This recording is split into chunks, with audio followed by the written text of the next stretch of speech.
Magandang araw mga kaibigan. Bigyan natin ng reaction opinion itong post ng unofficial Bato Solid supporters.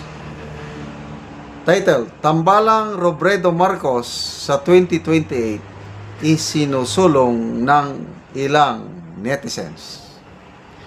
Ilang netizens ang nagbigay ng kanilang kakaibang mungkahi kung paano posibleng matalo si Vice President Sara Duterte sa 2028. Ayon sa ilang netizens, kasama na ang content creator na si Ronaldo Tovera, maaari umanong magsanib puwersa si Naga City Mayor at dating Vice President Leni Robredo at Pangulong Bongbong Marcos Jr. sa 2028. Paliwanag ni Tovera, maaari umanong tumakbo sa pagkapangulo ni si Robredo habang busy naman si Marcos. Pag ito natuloy, olats o talo, olats na si Inday, wika ni Tovera. Okay, so nagiging exciting ng labanan sa 2028. Una kong nabasa o narinig yung idea na Robredo-Marcos tandem sa dilawan na political analyst na si Ronald Llamas. Sabi ni Ronald Llamas, pag nagkasundo ang dalawa, Robredo and Marcos, magtandem sa 2028, tapos na daw ang eleksyon. Ay, nako. Wala namang legal na balakid. Kasi ang presidente, ang bawal lang sa kanya is mag-re-elect bilang presidente. Ngayon, tatakbo siyang vice, palagi ko walang problema. Si dating VP Leni Robredo naman, baka pwedeng subukan ulit niya. Yung dream niya na maging presidente noong 2022, tinalo siya ng isang Bongbong Marcos. Ngayon, uulitin niya, kailang ito ngayon ang malaking balakid. Papayag ba si Madam Leni Robredo na makipag-tandem sa kanyang mortal na kalaban sa politika? 2 beses na silang nagharap 2016, nanalo siya. Rematch, 2022, natalo siya. So ano ito? Pang-tatlo, kailang hindi na sila magkatunggali kundi magkasama. Okay, yung pagtakbong presidente, may posibilidad na ma-convince ng mga kakamping o dilawan si dating VP Leni na tatakbo. Kasi ang pinakamalakas talaga na kandidato ng mga kakamping o dilawan ay si Madam Leni Robredo. Solid pa ang kanyang mga supporters. Compare natin kay Risa Hontiveros. Malayong mas maganda ang tsansa na manalo si VP Leni kumpara kay Hontiveros kung ang kalaban nila ay si VP Sara. Kaya marami ang nagsusulong na dapat si Senator Pangilinan, may nabasa kong post, sabi niya, we'll do our best to convince VP Leni to run for president in 2020. Posible yan. Kailang ibang kwento na kung tatakbo siya at ang magiging running mate niya ay Bongbong Marcos. Sa opinion ko lang, may delikadesa pa rin si Madam Leni. Ayaw niyang makipagtan. And maraming mga matitino, mga nag-iisip na mga kakamping dilawan, ayaw din nila yan.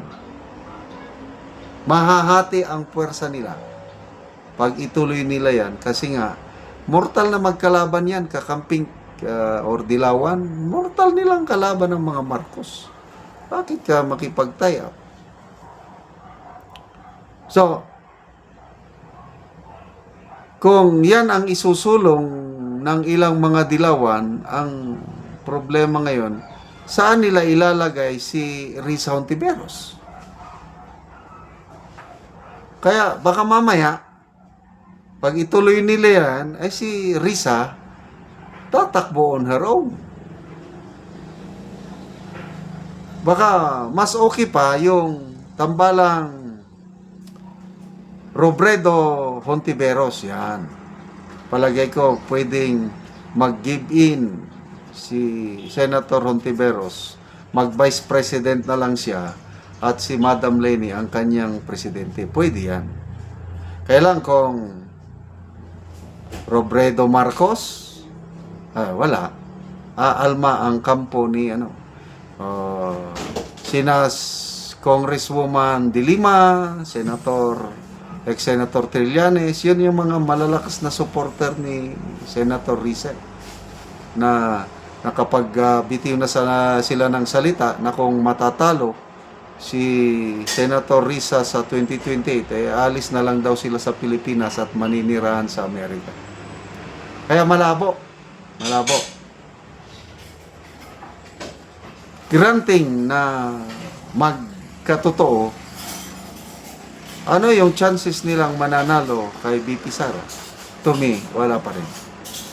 Kasi Marcos, wala nang influence yung Marcos na yan sa mga susunod na mga eleksyon. Matatalo at matatalo yan.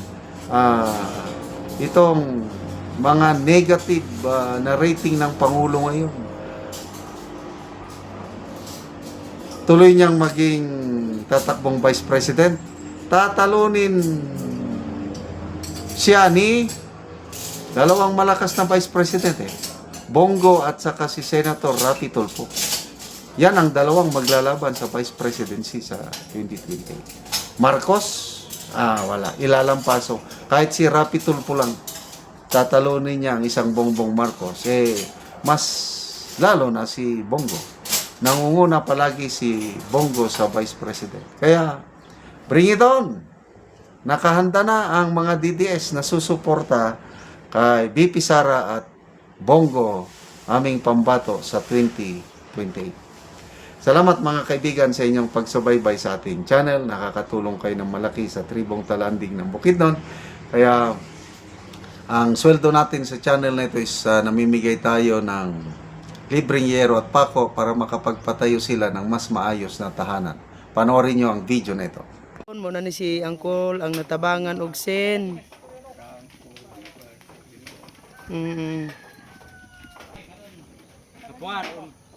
So muna yang balay. So muna ni ang itsura sa balay ni Angkol nga natagaan og sen. So kuha na gyud gatakinding na. Kuha na gyud kaayo. Makita gyud nato nga luoy na gid kaayo ang ilang kahimtang muna ni ang itsura. So gisapaw-sapaw lang nga mga kawayan dayon ang yero mga kuan na gid kaayo.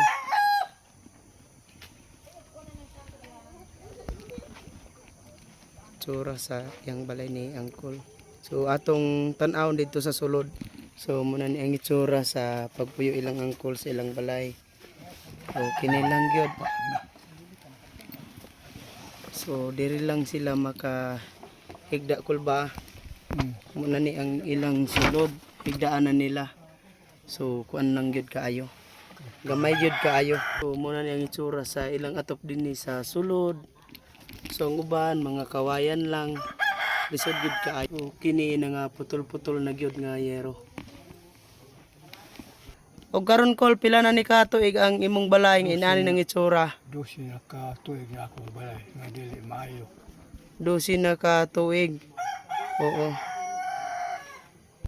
Tungod sa kalisod wala ko gid makapalit og sin og wala ko'y nabangi sa Kung wala ka Kol natabangan karon so wala gid kay ikato. Palit ko ako'y tabangi karon og kuan. Unsa ra day mong trabaho Kol? farmer man. So uma. Mag-uma. So lisod good ko lang kuan. So naa pa ka estudyante ko wala na. Wala na. So pila na day ko imong edad? 55 na. 55. So naa pa kay asawa. Ano pa. So lisod good. Pila ka book day mong anak kol? 5 ra ni ang nadia. Oh, 5 ra. Oh. Tan laki. Mm. Salamat sa Ginoo nga nagtabang sa sin sa kuha. Oh, salamat kayo kol.